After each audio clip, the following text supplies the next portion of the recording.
When we think about the birth of Jesus, we often picture something peaceful, a quiet night, a humble manger, shepherds, angels, and worship. But behind that serene scene, there's another story unfolding, a darker one.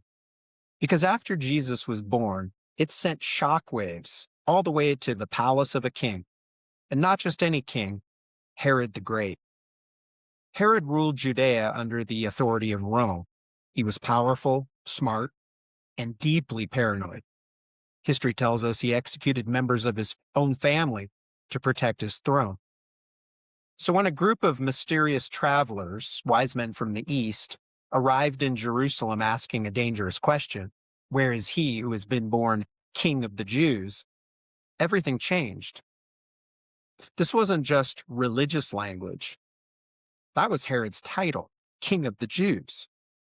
And suddenly, there's talk of another one, a newborn, a rival. The Gospel of Matthew tells us that Herod was troubled, and all Jerusalem with him, because everyone knew what a threatened Herod was capable of. So Herod does what rulers like him always do. He gathers information. He calls in the chief priests and scribes and asks, "Where is this Messiah supposed to be born?" They point him to an ancient prophecy from the book of Micah and tell him, Bethlehem, the city of David, the birthplace of a promised ruler. So Herod hatches a plan. He tells the wise men, "Go, find the child, then come back and tell me where he is so I can worship him too." But that was never the plan. This wasn't about worship, it was about control. The wise men find Jesus, they worship him, they offer gifts fit for a king.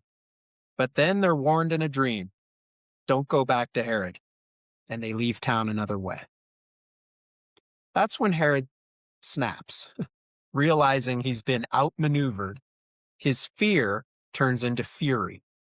And in one of the most chilling moments in the New Testament, he orders the killing of every male child in Bethlehem 2 years and under. An event often called the Massacre of the Innocents. It's brutal, it's tragic, and yet it fits exactly with what we know about Herod. But here's the turning point. Before Herod's soldiers get a chance to find Jesus, God intervenes. An angel appears to Joseph in a dream and says, "Get up, take the child and his mother, flee to Egypt." And in the middle of the night, they go. Just like that, the king escapes the king.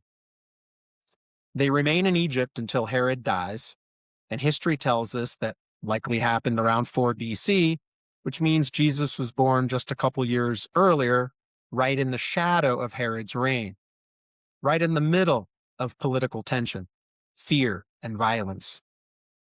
And that's what makes this story so powerful. Because from the very beginning, Jesus enters a world that resists him, a world ruled by fear, power, and self-preservation, a world where kings cling to control and crush anything that threatens it.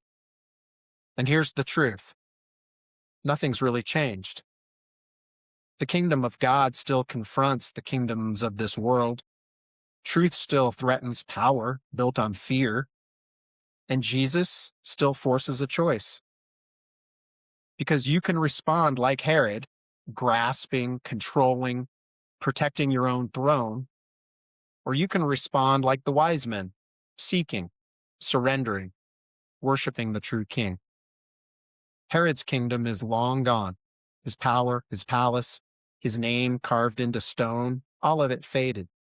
But Jesus, his kingdom didn't just survive. It's still growing, still transforming lives, still calling people out of darkness and into the light of truth. So the question's simple. Who is your king? For more of the biblical history related to this topic, please visit the article linked in the description. And also don't forget to like and subscribe.